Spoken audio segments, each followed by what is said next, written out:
नमस्कार प्रिय ओशोधारा मित्रों एवं रामायण सत्संग के प्रेमियों। आज के सत्संग में आप सभी मित्रों का हार्दिक स्वागत है। आज का विषय रामचरितमानस में ज्ञान योग। भक्ति की चर्चा कुछ कर चुके हैं, फिर आगे कुछ चर्चा होगी। आज ज्ञान योग मैं आपके सामने प्रस्तुत कर रहा हूँ। आज जो मैं प्रस्तुत कर रहा हूँ वह ज्ञान योग रामचरितमानस में संत तुलसीदास जी ने काकभूषुंडी जी के माध्यम से प्रस्तुत किया है। कहते हैं कि ईश्वर अंश जीव अविनाशी, चेतन अमल सहज सुख राशि। ईश्वर अंश जीव अविनाशी। जीव ईश्वर का अंश है, कण है, जिसे हम आत्मा कहते हैं। परमात्मा संपूर्ण है, ईश्वर संपूर्ण है, आत्मा उसी का एक अंश है ईश्वर का। और जीव यह नहीं कि मनुष्य केवल ईश्वर का अंश है। प्रत्येक प्राणी ईश्वर का अंश है। पशु पक्षी हो, कीड़े मकोड़े हो, सभी ईश्वर के अंश ही हैं। सबों में वह दिव्य ऊर्जा, दिव्य कण, आत्मकण विराजमान है। इसलिए ईश्वर अंश जीव अविनाशी। जब ईश्वर के अंश हैं सभी, जो जीव ईश्वर का अंश है, तो स्वभावतः उसमें ईश्वरीय गुण होना चाहिए। तो वे ईश्वरीय गुण हैं। पहला गुण क्या है कि वह अविनाशी है। जीव अविनाशी है, अर्थात उसकी मृत्यु नहीं होती है, उसका नाश नहीं होता है, वह सदा सर्वदा है। वह अमृत है, वह मृत्यु के पार है, क्योंकि ईश्वर का अंश है। और ईश्वर सत्य है, सनातन है, शाश्वत है, सदा है, सर्वदा है, सर्वत्र है। इसलिए उसके अंश होने के कारण जीव भी अविनाशी है। इसलिए भगवत गीता में भगवान श्री कृष्ण कहते हैं अर्जुन को कि न जायते म्रियते वा कदाचिन, नायं भूत्वा भविता वा न भुव, अजो नित्यो सात्वम पुराणम न हन्यते हन्यमाने शरीर। कहते हैं कि तुम्हारा जन्म भी नहीं हुआ और तुम्हारी कभी मृत्यु भी नहीं हुई। ये दोनों असत्य, बहुतों को समझ में ही नहीं आता। अब कहते हैं कि तुम्हारी मृत्यु कैसे होगी, हो ही नहीं सकती। तुम ईश्वर के अंश हो, इसलिए तुम सत्य हो, तुम शाश्वत हो, तुम अजन्म हो। तुमको इसलिए भ्रम हो जाता है कि शरीर की मृत्यु होती है। शरीर नाशवान है, वह नश्वर है। तो तुमको भ्रम हो जाता है कि मेरी मृत्यु हो गई। आत्मा की मृत्यु नहीं होती है। ईश्वर अंश का कभी नाश नहीं होता है। इसलिए पहला गुण अविनाशी, आत्मा का कभी विनाश नहीं होता है, वही आत्मा ईश्वरीय अंश है। तो पहला गुण वह अविनाशी है, वह सत्य है, सनातन है, शाश्वत है। चेतन अमल सहज सुख राशि। और 4 गुण बताते हैं। जीव का दूसरा गुण वह चैतन्य है, चेतनापूर्ण है, होशपूर्ण है।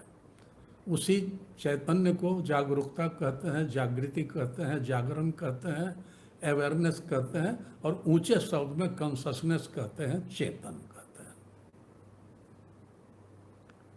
तो ईश्वर का अंश है, इसलिए वह चेतनापूर्ण है। सामान्यतः लोगों को यह समझ में नहीं आता, क्योंकि बेहोशी में जीते हुए दिखाई देते हैं। जीवन होशपूर्ण नहीं है, वे जीवन के प्रति जागरूक नहीं है, स्वयं के प्रति जागरूक नहीं है, दूसरों के प्रति जागरूक नहीं है। इस गुण को जैसे भूल गए, वह गुण खो नहीं गया है, वह है, भूल गया है उस पर। तीसरा गुण अमल। मल अर्थात पाप, गंदगी। अमल अर्थात निष्पाप। आत्मा निष्पाप है, इसलिए जीव निष्पाप है। आत्मा कोई पाप नहीं करती, कोई कर्म नहीं करती। आत्मा केवल विराजमान है।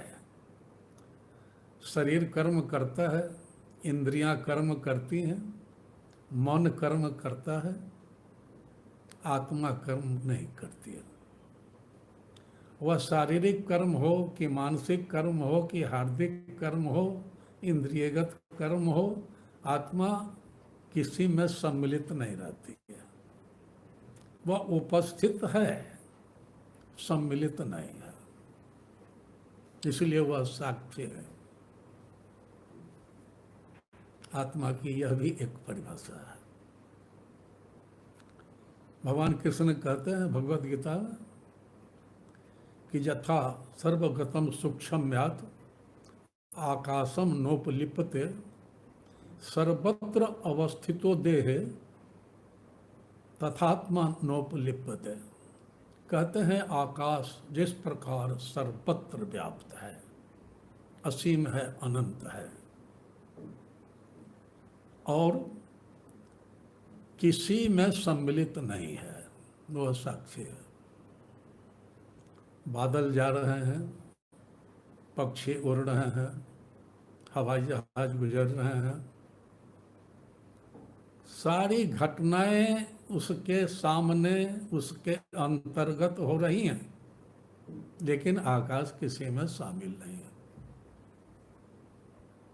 उसी प्रकार कहते हैं कि देह में रहते हुए भी किसी भी दैहिक कर्म में, मानसिक कर्म में आत्मा शामिल नहीं है, सम्मिलित नहीं है, लिप्त नहीं है, इसलिए वह निष्पाप है। यह बात दूसरी है कि आपका शोषण करने के लिए आपसे कहा जाता है कि आप पापी हो। कैसे, क्यों? हो सकता है छोटी मोटी गलतियां हुई हो, पापी कैसे हो गए? और यहाँ तक कि स्वीकार करवाया जाता है कि तुम स्वीकार करो कि तुम पापी हो। यज्ञ में, अनुष्ठान में हमारे यहाँ मंत्र है, और आपसे कहा जाता है कि यह तुम स्वीकार करो, पापो हम पाप कर्मा हम पात्मा पाप संभव त्राहि माम पुंडरीकाक्ष सर्व पाप हरो भव। इसलिए कि आप पापी हो तो आपको पुण्यात्मा हम बनावेंगे, ये शोषण है। ईसाईयत में कन्फेशन, मरने के पूर्व सबों को कहा जाता है कि तुम अपना अपराध स्वीकार करो कि तुम पापी हो, क्या क्या पाप किए हो, और खुदा से, ईश्वर से क्षमा मांगो, ईश्वर तुमको क्षमा कर देगा। महान दार्शनिक, विद्वान, वैज्ञानिक बर्ट्रैंड रसेल, आपने नाम सुना होगा, उनको नोबेल पुरस्कार भी मिला था। उन्होंने एक किताब भी लिखी है, why I am not a Christian.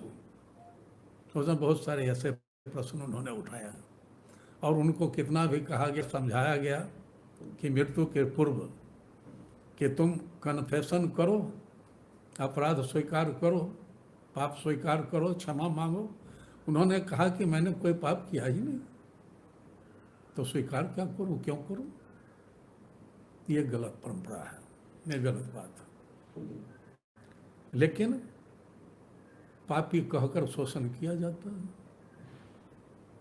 कहते हैं कि ईश्वरीय गुण है, तुम निष्पाप हो, तुम आत्मा हो, ईश्वर के अंश हो, इसलिए तुम निष्पाप हो, कोई पाप नहीं। पाप शरीरगत है, इंद्रियगत है, मनोगत है। तुम पापी नहीं हो, आत्मा के स्तर पर कोई पाप नहीं। आगे, चेतन अमल सहज, कहते हैं कि तुम सहज हो, ईश्वरीय गुण है सहज होना, अहंकारहीन, कुछ भी कृत्रिम नहीं, सब कुछ स्वाभाविक, आचार विचार व्यवहार सब सहज जीवन। जापान के एक जैन गुरु हुए हैं रिझाई, बड़े अच्छे वक्ता थे, प्रसिद्ध गुरु भी थे, प्रवचन कर रहे थे, सत्संग कर रहे थे। तो एक ईसाई ने उनसे पूछा कि जीसस क्राइस्ट ने एक मुर्दे को जिंदा कर दिया था, आप ऐसा चमत्कार कर सकते हो? बड़ी बड़ी बातें कर रहे हो। बाइबल में उल्लेख है कि जीसस क्राइस्ट का एक शिष्य लाजारस की मृत्यु हो गई थी और जीसस क्राइस्ट ने उसे जिंदा कर दिया। तो उसने कहा जैन गुरु रिझाई से कि तुम मुर्दे को जिंदा कर सकते हो, इतनी बड़ी बड़ी बातें कर रहे हो, डिंग हाँक रहे हो। रिझाई ने कहा कि नहीं, ऐसे छोटे छोटे चमत्कार मैं नहीं करता हूँ, ऐसे चमत्कार तो हमारे यहाँ सड़कों पर मदारी करते हैं, जादूगर कहलाने वाले मार देते हैं और जिंदा कर देते हैं। जादू का खेल चल रहा है, वो तो मदारी सड़क पर करता है। ये कौन सा चमत्कार हुआ? मैं बड़े बड़े चमत्कार करता हूँ। उसने पूछा कि इससे बड़ा चमत्कार और क्या हो सकता है? रिझाई ने कहा कि भूख लगने पर मैं खाता हूँ, नींद लगने पर मैं सो जाता हूँ। लोग हंसते। उसने कहा कि चमत्कार? कहा कि हाँ चमत्कार, तुम सहज जीवन जी कर दिखाओ। सहजता इतना बड़ा गुण है, ईश्वरीय गुण।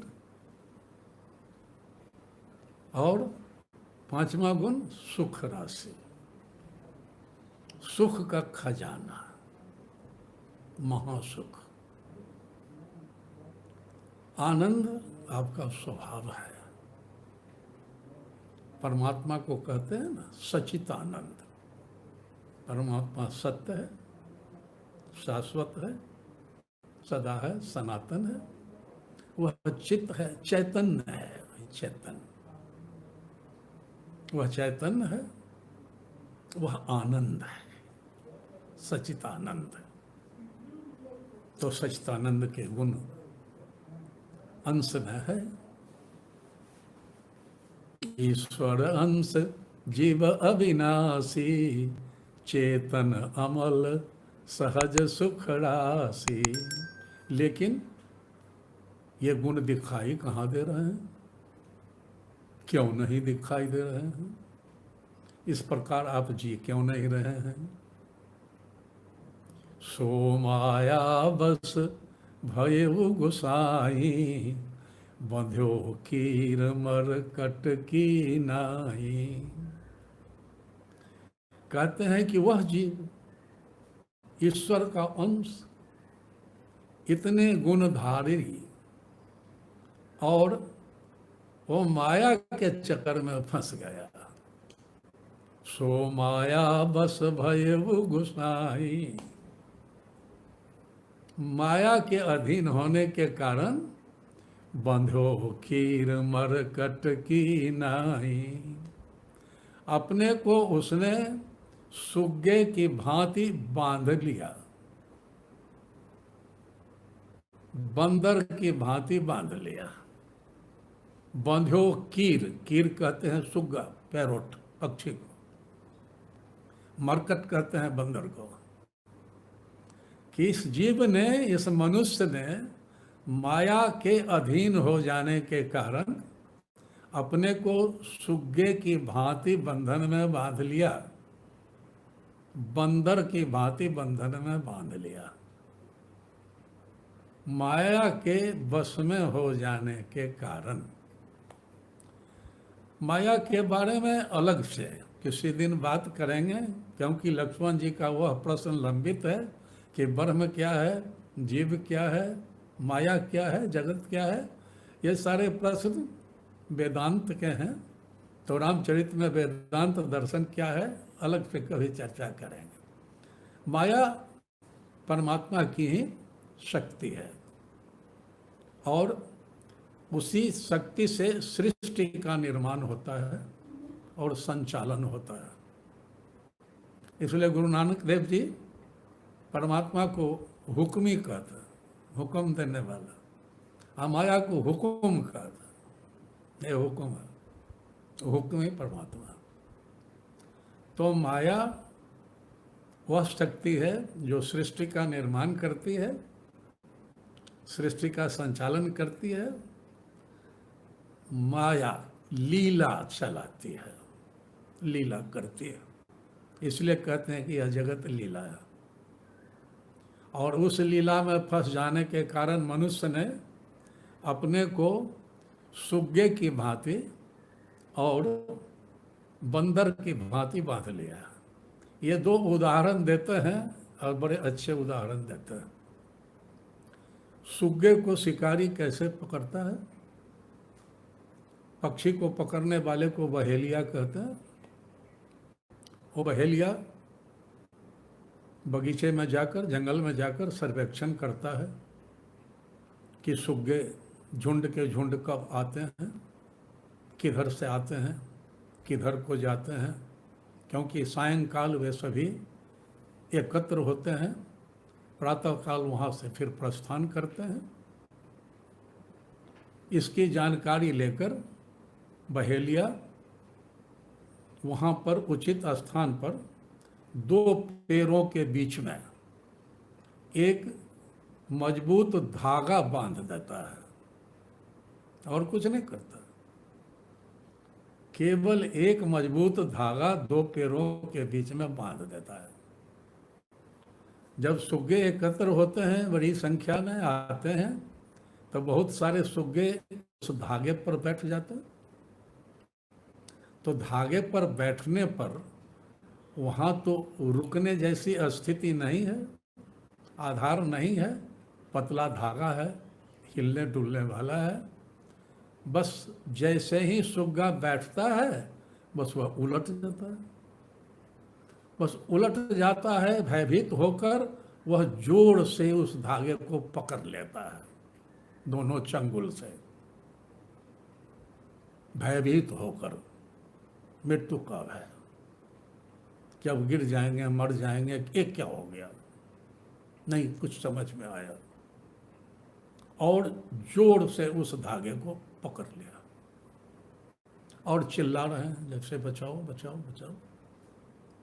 और बहुत सारे सुग्गे इसी प्रकार से धागे को पकड़े हुए हैं और जोर से पकड़े हुए हैं और चिल्ला रहे हैं।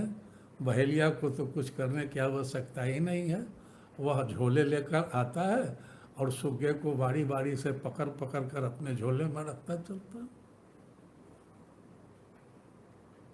यही एक उपमा देते हैं कि मनुष्य ने अपने को इसी प्रकार से संसार में फंसा लिया है, बंधन में फंसा लिया है।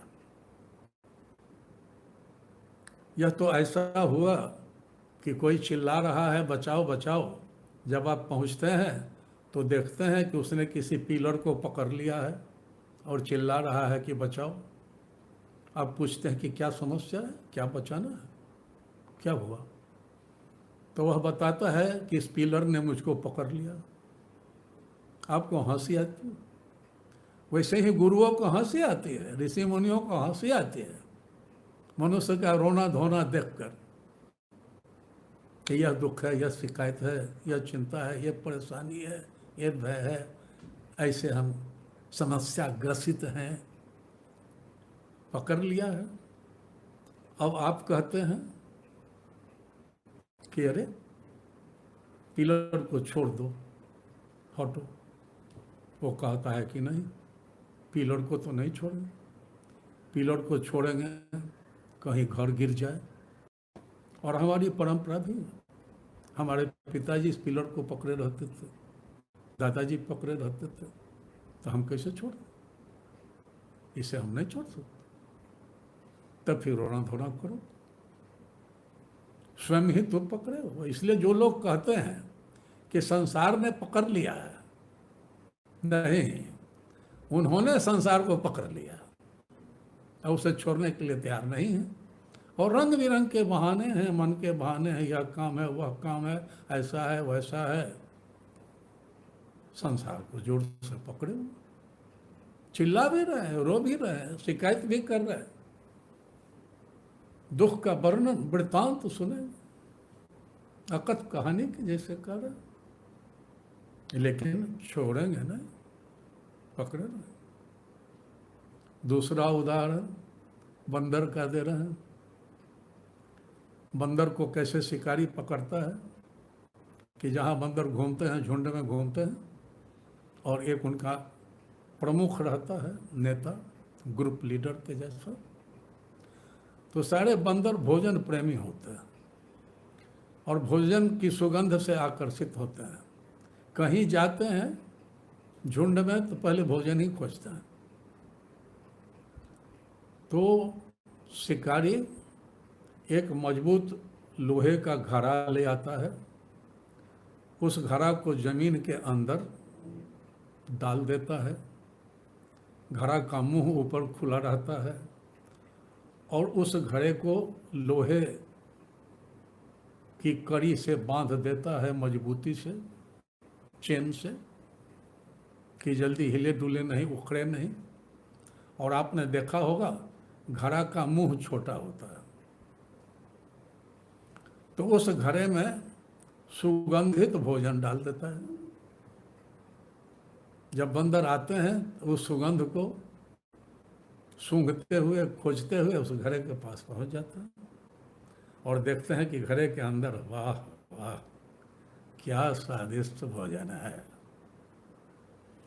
तब उसमें जो प्रमुख है वह हाथ डालता है, तो हाथ उसमें घुस जाता है और तब वह भोजन को पकड़ लेता है। अब मुट्ठी बंध गई भोजन के साथ।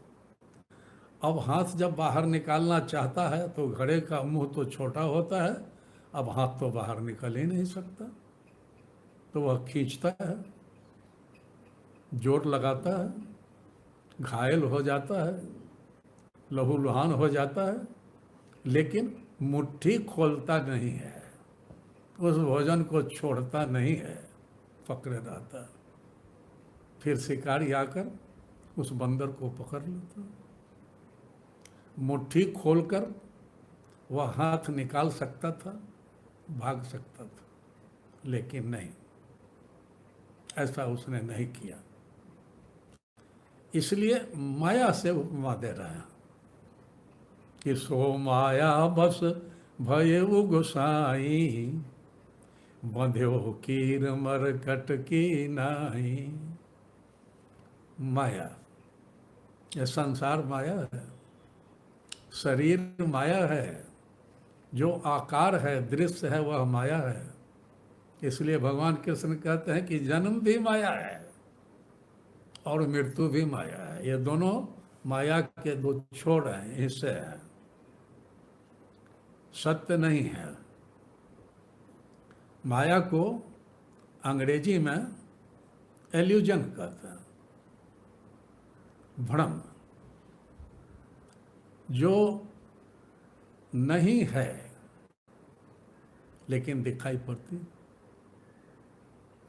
माया की यही विशेषता है। और इसलिए संत कबीरदास जी कहते हैं कि मन ही माया है। मन ऐसा यंत्र है कि वह जो चाहे तो जो नहीं है वह भी आपको दिखाई पड़ेगा, और जो है वह आपको नहीं दिखाई पड़ेगा, क्योंकि मन माया का हिस्सा है, वह माया है। शरीर माया है, मन माया है, इंद्रियां माया है, संसार माया है, ये सारे संबंध, सारे दृश्य सब माया है। ये सब माया के रूप हैं, अनेक रूप है, अनेक डायमेंशन है। इसी माया शब्द से अंग्रेजी का मैजिक शब्द बना है। मैजिक का क्या अर्थ होता है? जादू। यह माया एक जादू है। जादू का खेल आपने देखा होगा। मदारी सड़क पर आता है, डुगडुगी बजाता है, मजमा लगाता है, लोग जमा हो जाते हैं, और तब वहाँ वह खेल दिखलाता है। एक पेड़ की डाली को छोटी तोड़ कर ले आएगा और उसे वहाँ पर वह तत्काल रोपेगा, और वह डाली अब पौधा से पेड़ के रूप में आगे बढ़ने लगी। और आप शिक्षित हैं, समझदार हैं, आप जानते हैं कि ऐसा नहीं हो सकता है, यह सत्य नहीं है, लेकिन आपको दिखाई दे रहा है। आप देख रहे हैं कि अरे ये तो पौधा बढ़ गया, और बड़ा ही नहीं हो गया, अब उसमें फूल आ गए। देखते हैं कि इसमें फूल आ गए। फिर थोड़ी देर के बाद तक आपको दिखाई पड़ता है कि उसमें फल आ गए। और वो जादूगर अगर तांत्रिक है तो फल प्रसाद के रूप में वितरित नहीं करता है। और आप जानते हैं कि ऐसा नहीं हो सकता। ये कैसे हो सकता है? शिक्षित है, वैज्ञानिक बुद्धि है, लेकिन होता हुआ आपको दिखाई दे रहा है कि हो रहा है। यही जादू है, यही मैजिक माया है कि जो नहीं है वो दिखाई दे रहा है, और बहुतों बार जो है वह नहीं दिखाई दे रहा। सो माया बस भयो गुसाई, बंधो की मरकट की नाई। ये कैसे हुआ? तो जड़ चेतन ही ग्रंथि पड़ गई, यद्यपि मृखा छूटत कठिनाई। क्योंकि ऐसा हुआ कि चेतना पर, जो चेतन गुण है, उस पर माया की जड़ की ग्रंथि पड़ गई। नोट, KNOT, नोट जो गिरा कहते हैं। आपकी चेतना पर माया की ग्रंथि पड़ गई। जीव की चेतना पर, मनुष्य की चेतना पर माया जड़ है, प्रकृति जड़ है, पदार्थ जड़ है, और आप चैतन्य हैं, इसलिए कि आप ईश्वर अंश हैं। लेकिन चेतना पर जड़ता की ग्रंथि पड़ गई। वही जादू का खेल शुरू हो गया, माया का खेल शुरू हो गया। अब यद्यपि मिर्खा छूटत कठिनाई, जड़ चेतन ही ग्रंथि पर गई, चेतना पर जड़ता की ग्रंथि पर गई। यद्यपि मिर्खा, यद्यपि वह मिथ्या है, मिर्खा है, भ्रम है, सत्य नहीं है, लेकिन अब छूटने में बहुत कठिनाई, अब छूटना मुश्किल है, उस ग्रंथि को खोलना मुश्किल है। अब सब कुछ जैसे बदल गया। आपके मनस पर अगर चेतना पर माया की ग्रंथि पड़ गई, तो जैसे आपका रुमाल है और रुमाल में एक गांठ बीच में बांध दी जाए, तो रुमाल का क्या स्वरूप होगा, उसकी क्या उपयोगिता होगी? वह रुमाल रुमाल ही नहीं रह जाएगा, किसी काम का नहीं रह जाएगा। उसी प्रकार वस्तु तो रुमाल ही है, वस्तु तो चेतना ही है, माया वस्तुगत नहीं है लेकिन रूपगत है। वो गांठ, वो ग्रंथि दिखाई दे रही है रुमाल पर, तो वस्तुगत नहीं रहते हुए भी रूपगत है, इसलिए वह भ्रम है, वो मिथ्या है, वस्तुतः उसका अस्तित्व है नहीं, आभास है, दिखाई दे रहा है। इसलिए कहते हैं माया को एल्यूजन। एक बार ऐसा हुआ, रेगिस्तान के क्षेत्र में कुछ व्यापारी ऊंट पर अपने सामान लादकर व्यापार करने गए थे। शाम हो गई तो एक सराय में ठहरे। इन व्यापारियों के पास कुल मिलाकर 11 ऊंट थे। जहाँ ठहरे अब आगे जाना संभव नहीं था, तो उस सराय में ऊंट को बांधने के लिए 10 खूंटे थे, 10 का इंतजाम था। जैसे आप कार से आजकल जाते हैं तो पार्किंग है कि नहीं, तो 10 कार की पार्किंग है, एक कार की जैसे पार्किंग नहीं।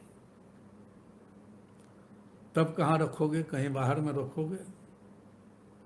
उस ऊंट के मालिक व्यापारी ने कहा सराय के मैनेजर से कि ये रात में कहीं खुला हुआ चला जाएगा, गुम हो जाएगा, सुबह में नहीं मिलेगा, भाग जाएगा, तो इसे बांधने का कोई इंतजाम तो होना चाहिए। इसको ऐसे खुला हम कैसे छोड़ दे सकते हैं, ये मुश्किल तो है। मैनेजर ने कहा कि मैं इंतजाम कर देता हूँ, कोई बात नहीं। क्या इंतजाम किया, वह व्यापारी को लेकर गया। व्यापारी ने बताया 11वां ऊँट जो फाजिल हो रहा था यार। मैनेजर ने ऊँट के सामने अभिनय किया, वह उस प्रकार से लाया कुछ नहीं, लेकिन ऐसा अभिनय किया जैसे वह खूंटा लेकर आया ऊँट के सामने। और फिर खूंटे को जैसे जमीन में ठोका जाता है बड़े हथौड़े से, वैसे उसने ठोकना शुरू किया, ठोकने का अभिनय ऊँट के सामने। और खूंटा ठोक दिया उसने। खूंटा भी नहीं है, हथौड़ा भी नहीं है, अभिनय पूरा है, ठोक दिया। उसके बाद रस्सा ले आया और रस्सा को जैसे मोड़ कर रखा जाता है और फिर खोला जाता है, वैसे ही रस्सा को खोलना शुरू किया ऊँट के सामने, और फिर रस्सा को ले जा करके ऊँट के गर्दन में बांधा। रस्सा है नहीं, लेकिन ऊँट की गर्दन में वो रस्से को बांध रहा है। और बांध कर रस्से को, उस रस्से को खूंटे के पास जहाँ ठोका था वहाँ ले आया और खूंटे में भी ऐसे ऐसे बांध करके अभिनय कर दिया कि इसको बांध दिया। अब व्यापारी को कहा कि चलो। व्यापारी ने कहा कि मुझको बेवकूफ़ बना रहे हो। मैनेजर ने कहा कि गारंटी तो मेरी ना, मैं ठहरा रहा हूँ, तुम्हारा ऊँट भाग जाएगा, नहीं मिलेगा, मैं उसका मूल्य दूंगा, हर्जाना दूंगा। दूसरा कोई उपाय नहीं था, तो व्यापारी भी मान गया कि चलो कोई बात नहीं, ठीक। सुबह जागने के बाद देखा कि ऊँट है, अलग से।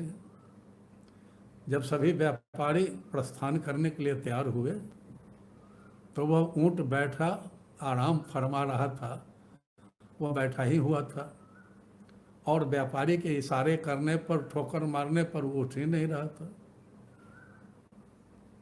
उस व्यापारी ने जाकर मैनेजर से कहा कि तुमने क्या जादू किया, वो ऊँट तो उठ ही नहीं रहा, अब क्या किया जाए, कैसे उसको ले जाया जाए। फिर वह मैनेजर उठ कर आया और उसने ऊँट के खूंटे को, उस रस्से को उस तरह से संभाला, फिर जाकर ऊँट की गर्दन में जो रस्सा बंधा हुआ था उस रस्से को उसने खोलने का अभिनय किया, रस्से को हटा लिया और फिर उसको इशारा किया, उठा दिया। ऊँट उठा भी और चल भी पड़ा। अब रस्सा से खुल गए। उसी प्रकार मनोवैज्ञानिक बंधन माया है। आपके मन ने मान लिया है, आपके मन ने मान लिया है कि मैं शरीर हूं, नाम रूप से अपने को बांध लिया है। इसलिए आप नहीं जानते कि आप ईश्वर के अंश हैं और माया हैं, आप जानते कि आप शरीर हैं। इसके आगे का कोई अनुभव ही नहीं, आत्मा का कोई अनुभव ही नहीं। आप यही जानते कि आप मन हैं, इंद्रियां हैं, विचार हैं। इन सारे बंधनों में बांधकर आपने अपना तादात्म्य बना लिया है कि मैं यही हूं, यही माया है। यद्यपि मिर्खा वह सत्य नहीं है, लेकिन मन ने मान लिया है। शरीर तो कुछ और था, बचपन में कुछ और था, जवानी में कुछ और था, वृद्धावस्था में कुछ और, अंततः नहीं हो जाएगा। वह तो सत्य है नहीं। ईश्वर अंश सत्य का अर्थ है अपरिवर्तनशील, शाश्वत, अमृत, मृत्यु के पार। उसमें कोई परिवर्तन तो हो नहीं सकता। नाम में भी परिवर्तन होता है, पद में भी परिवर्तन होता है, धन में भी परिवर्तन होता है, मकान और घरों में भी परिवर्तन होता है, और इन्हीं के द्वारा, प्रोफेशन के द्वारा आप अपने को पहचानते हैं। यही आपका परिचय हो गया है। आप ये जानते ही नहीं कि आप ईश्वर के अंश हैं और आपके कुछ ईश्वरीय गुण हैं। नहीं जानते माया के कारण, माया में फंस जाने के कारण। तो जड़ चेतन ही ग्रंथि पड़ गई, यद्यपि मिर्खा छूटत कठिनई। श्रुति पुराण कह बहुत उपाई, छूटी न ग्रंथि अधिक अरुझाई।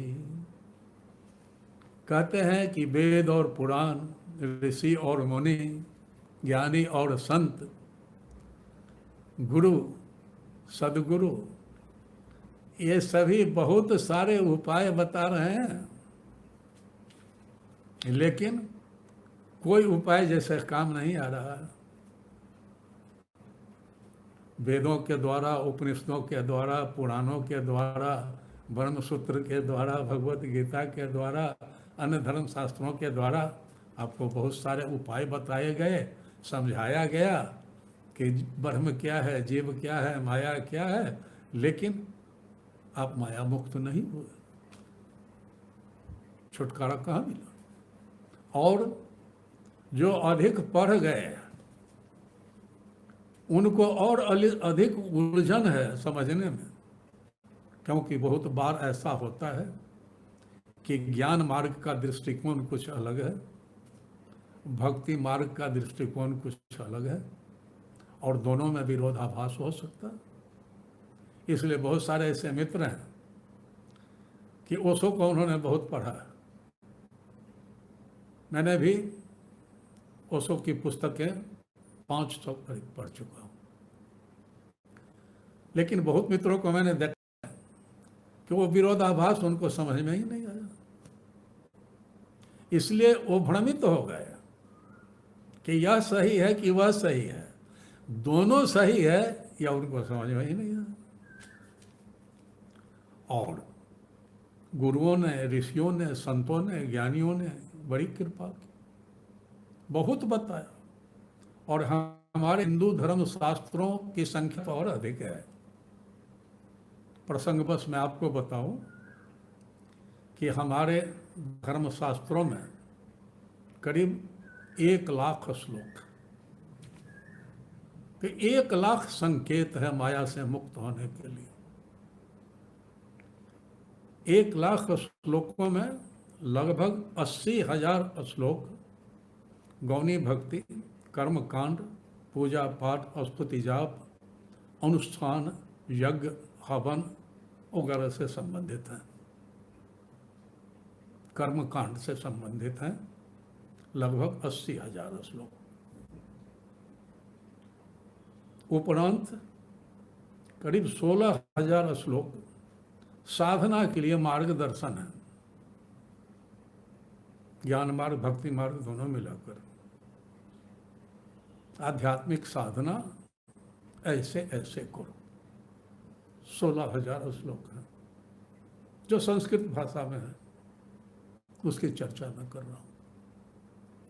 और शेष 4,000 ब्रह्म ज्ञान की अभिव्यक्ति है, सच्चिदानंद की अभिव्यक्ति है। जो पहुंचे सो कह गए, कुछ कुछ कहने का प्रयास किया गया। वैसे 4,000 श्लोक हैं, लेकिन बहुत पढ़ जाने के बाद भी, वेद शास्त्र का अध्ययन करने के बाद भी छूटी न ग्रंथ अधिक अरुझाई। और जो बहुत पढ़ गए वो अपने को विद्वान समझने लगे, अहंकारी हो गए, तो ग्रंथि क्या छूटेगी? वह भी एक माया है, विद्या माया। नहीं अविद्या माया तो विद्या माया, लेकिन फंसे हुए तो हैं ही, तो मुक्ति तो नहीं मिली, फंसे की फंसे ही रह गए। तब जीव हृदय तम मोह विषेखी, छूटी किमी ग्रंथ पर ही नहीं देखी। अब तो जीव इतना अंधकार, तम कहते हैं अंधकार को, अंधकार पूर्ण जीवन जी रहा है, 100%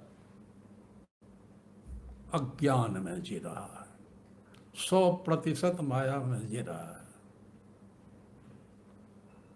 कुछ भी नहीं दिखाई दे रहा है उसको, माया की ग्रंथि तक नहीं दिखाई दे रही है, वह छुटकारा क्या पाएगा? उस ग्रंथि से मुक्ति क्या चाहेगा? उस ग्रंथि को खोलने का प्रयास क्या करेगा? वह ग्रंथि तो उसको दिखाई भी नहीं दे रही है। जीवन में इतना अंधकार छाया हुआ है, अज्ञान छाया हुआ है, वह तमस में जी रहा है।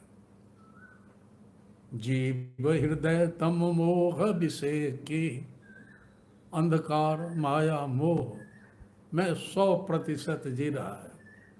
छूटी किमी ग्रंथि पढ़ ही नहीं देखी।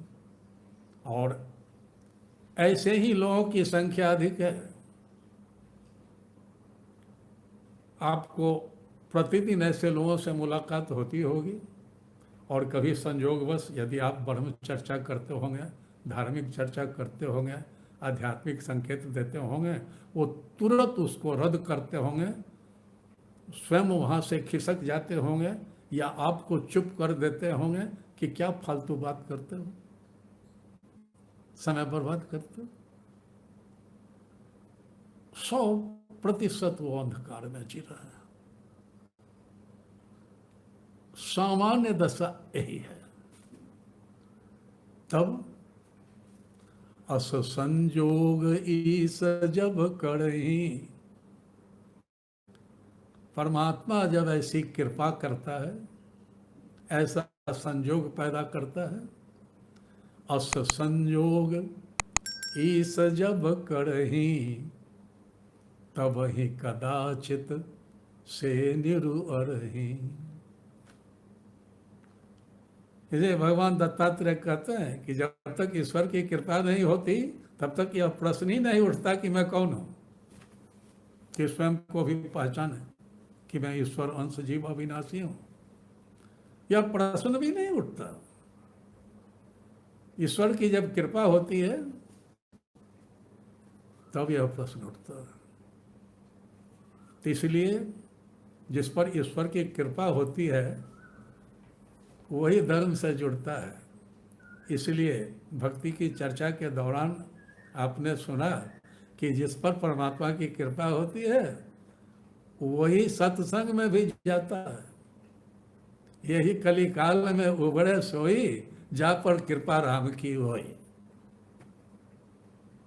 तो जब ईश्वर की कृपा होती है तब वह इधर उधर देखना या सुनना आरंभ करता है, सत्संग में जाना शुरू करता है।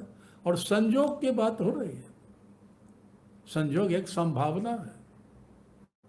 संभावना का अर्थ ही यही है कि हो भी सकता है और नहीं भी हो सकता है। वह आपके विवेक पर निर्भर है, आपके कर्म पर निर्भर है कि उस संभावना का प्रयोग आप अपने जीवन में कैसे करते हैं, उसको फलित करते हैं या निरस्त करते हैं। ये दोनों संभावनाएं हो भी सकता है और नहीं भी हो सकता है। तो संभावना पैदा भी हुई, आप उसको खत्म भी कर दे सकते हैं। और ऐसे लोगों की संख्या अधिक है जो उस संभावना का विरोध करेंगे, उस संभावना को खत्म करने के लिए तत्पर हो जाएंगे। 100 बार उनसे आपने कहा होगा कि सत्संग में चलो तो नहीं गए होंगे, लेकिन ऐसी संभावना अगर पैदा हुई है या सत्संग का विरोध करने का मौका आया होगा तो वो आगे बढ़े, वो आगे चलेगा कि हाँ चलो। इसलिए अभी अभी आपने देखा था कि रामायण सीरियल का पुनर्प्रसारण जब हो रहा था, अच्छा है, एक संभावना पैदा होती है। लेकिन जो बुद्धिजीवी हैं, समाज के प्रतिनिधि हैं, अग्रणी हैं, वे लोग सर्वोच्च न्यायालय में गए कि इस रामायण का पुनर्प्रसारण बंद किया जाए, इसको खत्म किया जाए, इस संभावना को खत्म किया जाए, यह ठीक नहीं है। तो इसलिए इस संभावना का प्रयोग आप अपने जीवन में कैसे करते हैं इस पर बहुत कुछ निर्भर करता है। और अगर आप सकारात्मक प्रयोग करते हैं तब क्या होगा? तब ज्ञान मार्ग की साधना का शुभारंभ होगा। कैसे शुभारंभ होगा? सात्विक श्रद्धा धेनु सुहाई, जो हरि कृपा हृदय बस जाई। आप में तब श्रद्धा पैदा होगी। अभी तो श्रद्धा ही नहीं है। तो इसलिए कहावत है ना कि भैंस के आगे बेनु बजाओ या भैंस रहे पगुराए। जिसको श्रद्धा नहीं है उसके पास आप चर्चा करके क्या करेंगे? लेकिन जब ईश्वर की कृपा हुई है, संभावना बनी है, तो आप स्वयं में श्रद्धा पैदा कर सकते हैं, परमात्मा पर भरोसा कर सकते हैं। तो जब ईश्वर की कृपा हुई, हरि कृपा हुई, तो उसका लाभ उठावे, हृदय में श्रद्धा पैदा करे। श्रद्धा हमेशा हृदय में पैदा होती है, मन में विचार पैदा होते हैं। प्रेम एक भाव है, श्रद्धा प्रेम का शुद्धतम रूप है। तो श्रद्धा हमेशा हृदय में पैदा होती है, उसका केंद्र है। इसलिए ऐसा नहीं कि मन में कहा हाँ हाँ समझ गए, अच्छा लगा, मनोरंजन हुआ, बहुत अच्छा हुआ, उससे काम नहीं चलेगा। मनोरंजन से सात्विक श्रद्धा धेनु सुहाई, श्रद्धा नामक धेनु, धेनु अर्थात गाय, वह हृदय में बस जाए, श्रद्धा आपके हृदय में बस जाए। गाय को जैसे लोग प्रेम से पालते रहे हैं, वो एक प्रतीक है और अन्य कारण भी उसके हैं, इसलिए गाय से तुलना कर रहा है, श्रद्धा की तुलना गाय से कर रहा है। हृदय में श्रद्धा बस गई तब। और मैं आपको प्रसंग बस यह बताऊं, हम जब बच्चों से प्रेम करते हैं तो प्रेम के उस आयाम को हम वात्सल्य कहते हैं, एफेक्शन है प्रेम आयाम, तो वात्सल्य। जब हम बराबर वालों से, समकक्ष से प्रेम करते हैं तब कहते हैं मैत्री, मित्रता, ये फ्रेंडशिप है। ये प्रेम का दूसरा रूप हुआ, दूसरा आयाम हुआ, मित्रता। और मित्रता बहुत मूल्यवान है। फिर जब हम उससे आगे बढ़ते हैं, अपने से बड़ों से प्रेम करते हैं, माता पिता से प्रेम करते हैं, गुरु से प्रेम करते हैं, शिक्षक से प्रेम करते हैं, तब उसको कहते हैं श्रद्धा। माता पिता के प्रति श्रद्धा, गुरु के प्रति श्रद्धा, शिक्षक के प्रति श्रद्धा। और हमारे यहाँ ऐसी शिक्षा दीक्षा दी जाती थी, ऐसा संस्कार दिया जाता था, ऐसी कंडीशनिंग की जाती थी कि बच्चों में श्रद्धा पैदा हो। और जिसको माता पिता के प्रति श्रद्धा पैदा नहीं होगी, उसको सयाने होने पर देवी देवता, धर्म के प्रति, ईश्वर के प्रति कोई श्रद्धा पैदा नहीं होगी। जिसको माता पिता में परमात्मा नहीं दिखाई पड़ा, उसको मूर्ति में देवी देवता परमात्मा नहीं दिखाई पड़ेगा, क्योंकि उसको श्रद्धा नहीं। इसलिए श्रद्धा की आंखों से देखा गया संसार भी परमात्मा है, और उसका उल्टा अश्रद्धा की आंखों से संसार ही संसार है, परमात्मा भी संसार है। श्रद्धा पर सब कुछ निर्भर करता है। व्यापक ब्रह्म सर्वत्र समाना, प्रेम से प्रकट हो ही मैं जाना, भगवान शिव कहते हैं रामायण में ही अन्यत्र, कि श्रद्धा की आंखों से परमात्मा दिखाई देता है। श्रद्धा नहीं है तो नहीं। इसलिए हमारे यहाँ श्रद्धा पर बहुत जोर रहता है। और कंडीशनिंग में, संस्कार में हम उसी प्रकार संस्कारित करते हैं कि माता पिता के प्रति भी श्रद्धा, तब देवी देवता के प्रति श्रद्धा होगी, तब परमात्मा के प्रति श्रद्धा होगी, तब वह आगे धार्मिक हो सकता है। संभावना नष्ट नहीं होगी, संभावना बनी रहेगी। तो वह प्रेम का विशुद्ध रूप हुआ। तो कहते हैं कि जब हृदय में श्रद्धा होगी तब ज्ञान मार्ग की साधना आगे करेंगे, या भक्ति मार्ग हो। किसी भी मार्ग में आध्यात्मिक साधना के लिए श्रद्धा जैसे प्री कंडीशन है, पूर्व शर्त है।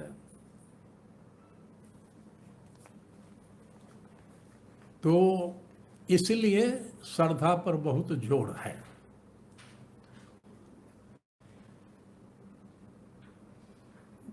विषय को फिर कल चर्चा में लाएंगे, समय थोड़ा सा बच गया है। तब तक एक मित्र का प्रश्न आया है कि मन तो हमेशा संशय से भरा रहता है।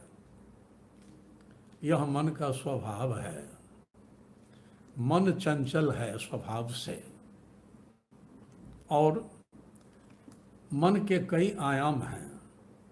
मुख्यतः 2-3 आप देख लें कि मन सभी इंद्रियों का संचालक है, कोऑर्डिनेटर है। ज्ञानेंद्रियां तभी काम करती हैं, 5 तो सामान्यतः हैं, तब मन काम करता है, तब वो काम करती है। मन कान पड़ जाएगा तो कान सुनेगा, मन आँख पर जाएगा तो आँख देखेगी। तो उसी प्रकार से 5 जगह वह दौड़ता है, उन सबों का संग्राहक है। और जैसी उसकी कंडीशनिंग रहती है उस प्रकार वह सोचता है, विचार करता है। वह हमेशा विचारों से भरा रहता है। इसलिए मैं फिर से इसको दोहराऊं कि मन का कोई अपना अस्तित्व नहीं है, वह एक प्रक्रिया जैसा है। मन है क्या कि यह जो शरीर का एक अंग है जिसे हम ब्रेन कहते हैं, मस्तिष्क कहते हैं, उसकी कंडीशनिंग हम करते हैं शिक्षा से, दीक्षा से, संस्कार से। और वह जब ब्रेन, मस्तिष्क कंडीशनड हो जाता है, संस्कारित हो जाता है, तब तो उसको हम मन कहते हैं, माइंड कहते हैं। तो वह आत्मा और शरीर के बीच में है, वह स्थूल नहीं है, वह ब्रेन नहीं है, वह सूक्ष्म है। तो आत्मा और शरीर के बीच में है। इसलिए साधना की 2 पद्धतियां हैं। एक पद्धति है कि इस मन को जो दौड़ता है और दौड़ने का उसका स्वभाव हो गया है, इसलिए वह संशय से भरा रहता है, और वो 20 जगह दौड़ेगा तो संशय तो मन में होगा ही होगा। तो एक पद्धति है कि शरीर से मन को अलग करो, उसी पद्धति को योग कहते हैं, तपस्या कहते हैं, समय अधिक लगता है। दूसरी पद्धति है कि मन को आत्मा से काटकर अलग कर दो, उसी को सांख्य कहते हैं, उसी को ज्ञान कहते हैं। तो मन संशय से भरा रहता है, यह स्वाभाविक है, यह कुछ भी अस्वाभाविक नहीं है। इसलिए मैं आपको याद दिला दूं कि अर्जुन के द्वारा कहा जाता है, भगवान कृष्ण से जब ध्यान नहीं लगता है तो वो क्या कहता है कि चंचलम ही मनः कृष्ण प्रमाथि बलवत् दृढ़म। कहते हैं कि हे भगवान, मन तो चंचल है और बलवान भी है, प्रमाथि बलवंत दृढ़म, और गुमराह करने वाला भी है, संशय से भरा हुआ भी है, इधर उधर भटकाने वाला भी है। तस्यांग निग्रह मन्ने वायु रीभव सुदुष्करम। उसको नियंत्रण में करना वायु को, पवन को मुट्ठी में पकड़ने जैसा है। तो भगवान क्या कहते हैं, असंशयम महाबाहो मनो दुर्निग्रहम चलम, कि ठीक कहते हो। वह तो चंचल तो है, संशय और विचारों से भरा हुआ तो है, इधर उधर दौड़ता तो रहता है, लेकिन अब बताते हैं कि करना क्या है। अभ्यासेन तू कौनते वैराग्य न च गृह्यते। कहते हैं कि अभ्यास के द्वारा और वैराग्य के द्वारा उस पर नियंत्रण कर सकते हो। वही अभ्यास ध्यान है। जो प्रतिदिन ध्यान करता है उसका मन चंचल नहीं रहता है, संशय से भरा हुआ नहीं रहता है, निर्मल हो जाता है, पवित्र हो जाता है। और साधना की सारी पद्धतियां मन को निर्मल करने के लिए है, नियंत्रित करने के लिए है। तो धन्यवाद। तब तक दूसरा प्रश्न आ गया है, उन्हें भी थोड़ा देख लेता हूँ, समय बहुत कम बच गया है। श्रद्धा भी तात्कालिक और स्वार्थ से ही प्रेरित हो सकती है क्या? श्रद्धा स्वार्थ से प्रेरित है तो शुद्ध नहीं है, तब वो अशुद्ध श्रद्धा है। और वैसी श्रद्धा परिवर्तित हो सकती है, उसमें परिवर्तन हो सकता है। और अगर निष्काम है तब परिवर्तन की कोई संभावना नहीं है, तब वह अस्थायी है। परिवर्तनशील तो विचार होता है। श्रद्धा वह प्रेम का शुद्ध रूप है, इसलिए आमतौर पर परिवर्तित नहीं होता है, बहुत ही कम। हृदय परिवर्तन कम ही लोगों का होता है। जो हृदय में बस गया वो टिकता है, लेकिन जो मन में रहता है वो नहीं टिकता। तो आज का समय तो समाप्त हो गया। आप सभी मित्रों ने प्रेम पूर्वक भाग लिया, इसके लिए आपको बहुत बहुत धन्यवाद और शुभकामनाएं। कल इसी समय फिर मैं आपकी सेवा में उपस्थित होऊंगा और आगे चर्चा करूंगा। तो कल भी 5 बजे से यह कार्यक्रम पुनः आरंभ होगा। सप्ताह में 5 दिन होते हैं। तब तक मैं अपने गुरुदेव श्री ओशो सिद्धार्थ जी औलिया को प्रणाम करता हूँ। आप सभी मित्रों को भी नमस्कार।